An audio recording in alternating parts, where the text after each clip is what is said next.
বন্ধু, কোরআনটা সাধারণ কোনো কিছু নয়, এই কোরআনটা বড় পাওয়ারফুল। আল্লাহ রাব্বুল আলামিন কোরআনের ধারণ ক্ষমতার ঝাঁজ সম্পর্কে বলতেছেন। 7টা পদ্ধতির মাধ্যমে জিবরাইল আলাইহিস সালামের মাধ্যমে সুদীর্ঘ 23 বছরে অবস্থার পরিপ্রেক্ষিতে কোরআনটা নাজিল করেছেন কে? আর জবান খুলে বলেন কে?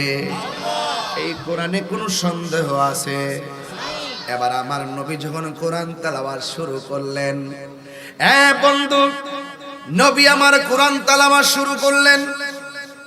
যারা নবীর প্রেমিক তারা সহজেই কোরআনকে সুন্দর করে মেনে নিয়েছেন, আর যারা কাফের বেঈমান ওরা কোরআনকে মানতে পারে না। আল্লাহ রাব্বুল আলামিন বলেন, এ পৃথিবীর মানুষ, তোমরা কোরআনটা মানো। আপনারা জবান খুলে বলেন, কোরআন কার কালাম? আমি তাহিরির বাড়ি হলো ব্রাহ্মণবাড়িয়া। এ বন্ধু, বড়ুরার জমিনে যেই কোরআনটা আছে সেটা ফটোকপি। যেখানে ফটোকপি হয় সেখানে মূল কপি আছে না নাই? আরো জোরে বলো, আছে না নাই? একদিন দেখবেন কোরআনের পৃষ্ঠার আয়াতগুলো আল্লাহ তুলে নিয়ে যাবেন, সেদিন কিয়ামত হয়ে যাবে। বন্ধু, এই কোরআন এমন একটা গ্রন্থ, সেই গ্রন্থটা যখন আমার নবী তেলাওয়াত করেন, যুবক ভাইরা আমার, এই বরুড়ার জমিনে সব কোরআন যদি বস্তার মধ্যে বইরিয়া যদি তিতাস নদীর মধ্যে ফেলে দেন কিংবা গোমতী নদীর মধ্যে ভাসিয়ে দেন, কোরআনের কোনো অসুবিধা হবে? কারণ জবানটা খুলে কোন কোরআন হেফাজতের মালিক কে? বাবারা আমার, আল্লাহ যখন কোরআনটা নাজিল করেছেন, আল্লাহর হাবিব চামড়ার মধ্যে কোরআনকে লিখে রাখতেন। আল্লাহর হাবিব পাতার মধ্যে, চামড়ার মধ্যে সুন্দর করে লিপিবদ্ধ রাখতেন। এই কোরআনটা ছড়িয়ে ছিটিয়ে বিভিন্ন ভাবে রাখা হয়েছিল। আল্লাহর হাবিব বললেন, হ্যাঁ ও ওসমান, তুমি এইগুলারে একত্র করো। সবগুলাকে ওসমান যুন্নুরাইন একত্রে সংকলন করলেন। যেই জন্য ওসমান যুন্নুরাইনের একটা উপাধি হলো, যাকে বলা হয় জামিউল কোরআন। সুবহানাল্লাহ, জোরে কোন কি বলা হয়? জামিউল কোরআন বলা হয়, কোরআনকে একত্রকারী। আরেকটা উপাধি হলো ওসমান যুন্নুরাইনকে আমার আল্লাহর হাবিব ওসমান যুন্নুরাইনকে যুন্নুরাইন বলা হয়, দুই নূরের অধিকারী বলা হয়। এখন প্রশ্ন করেন, হুজুর কেন বলা হয়? আল্লাহর হাবিবের দুইটা কন্যা মুবারক, দুইটা কন্যা, একজনের নাম হলো কুলসুম আর একজনের নাম হলো রুকাইয়া। আল্লাহর হাবিব সাল্লাল্লাহু তাআলা আলাইহি ওয়াসাল্লাম দুইটা মেয়েকে যার কাছে বিয়ে দিয়েছেন তার নাম হলো ওসমান যুন্নুরাইন রাদিয়াল্লাহু তাআলা আনহু। ওসমান যুন্নুরাইনকে আমার নবী এত ভালোবাসতেন, আমার নবী বলেন, পৃথিবীর মানুষরে, আমি দুইটা কন্যাকে আমার ওসমানের কাছে বিয়ে দিয়েছি, আর একটা কন্যা যদি থাকতো আমি আমার ওসমানের হাতের মধ্যে তুলে দিতাম। এই কোরআন বড় সাধনার নাম। এই যুবক, আমি ব্রাহ্মণবাড়িয়া থেকে এসেছি। কোরআনকে যদি প্রশ্ন করি, কোরআন তুমি কোথায় থেকে এসেছো? কোরআনের মধ্যে আমার আল্লাহ ঘোষণা করলেন, বাল হুয়া কুরআনুম মাজিদুন ফি লাউহিন মাহফুজ। এই কোরআনটা হলো লৌহে মাহফুজে অঙ্কিত। এই কোরআনটা হলো লৌহে মাহফুজে মোহরাঙ্কিত। এই কোরআনটা হলো লৌহে মাহফুজে সংরক্ষিত। এই কোরআন পৃষ্ঠার কোরআন নিয়ে তুমি যাই বলো না কেন, এটাই হলো সেই কোরআন। এই জন্য আল্লাহ যালিকাল কিতাব বলেছেন, হাজাল কিতাব বলে নাই। এই কিতাবটা ওই কিতাব যেই কিতাবটা আরশে আজিমের মধ্যে আল্লাহ লিপিবদ্ধ করে রেখে দিয়েছেন। এখন প্রশ্ন হলো, তাহিরি হুজুর কোরআন দিয়া কেন ওয়াজ শুরু করলেন?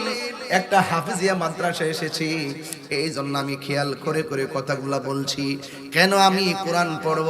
কেন কোরআন দিয়ে নিজের জীবনকে আলোকিত করব? কোরআন পড়লে লাভ কি?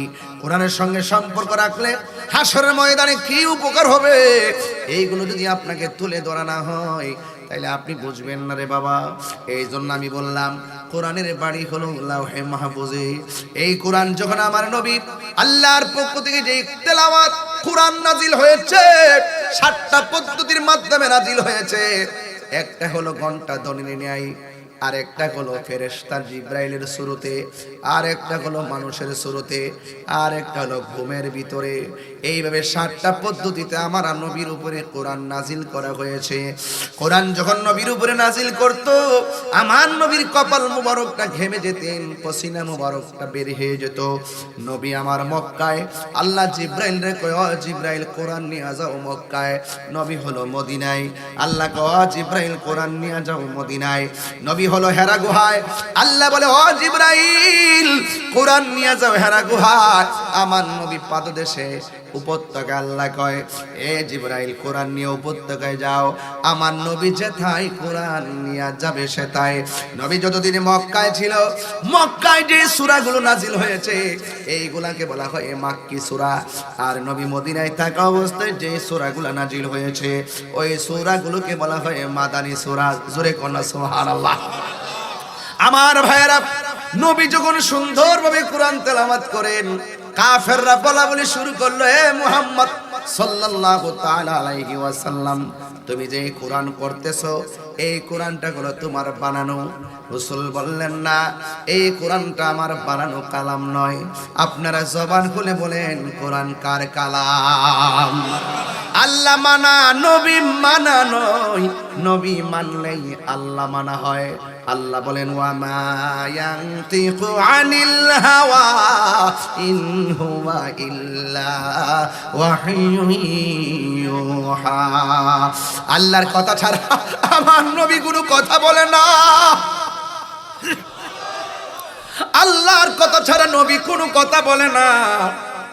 আল্লাহর কথা ছাড়া নবী কোনো কথা বলে না। নবীর কথাই হাকিকতে আমার আল্লাহর কথা। আল্লাহ পাকের ওয়াহি ছাড়া নবী কোনো সিদ্ধান্ত দেয় না রে বাবা। কাফেররা কয় এগুলা তোমার বানানো। আমার নবী কয়, না না, বানানো না। এরপরে আমার আল্লাহ রাব্বুল আলামিনের লেগে গেছে।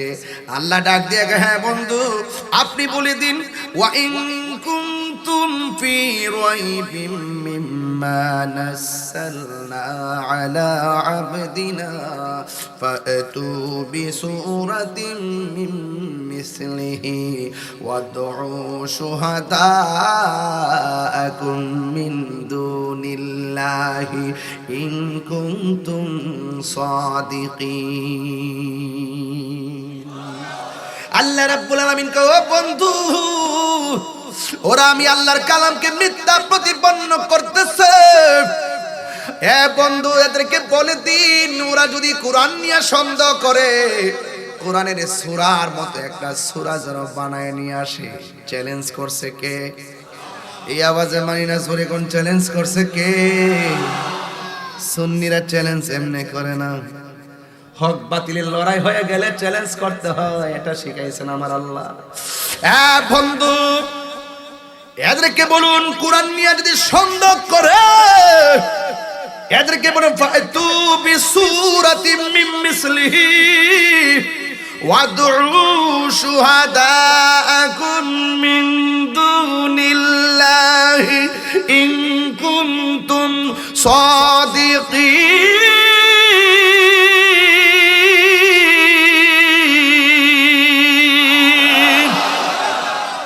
আল্লাহু আকবার। এদেরকে বলুন, যদি তারা সত্যবাদী হয় তাইলে তারা যেন কোরআনের সূরার মতন সূরা বানায় নিয়ে আসে। চিৎকার মেরে কি আল্লাহু আকবার বলা যাবে না? ফা ইল্লাম তাফআলু ওয়া লান তাফআলু। একটা নফি জিহাদ বললাম, আর একটা নফি তাকিদ বললাম। যদি এটা পারে নাই, কিয়ামত পর্যন্ত পারবে না। শুধু ঘোষণা দেন। সুবহানাল্লাহ, লাগে ঘোষণা দেন না, ঘোষণা দেন।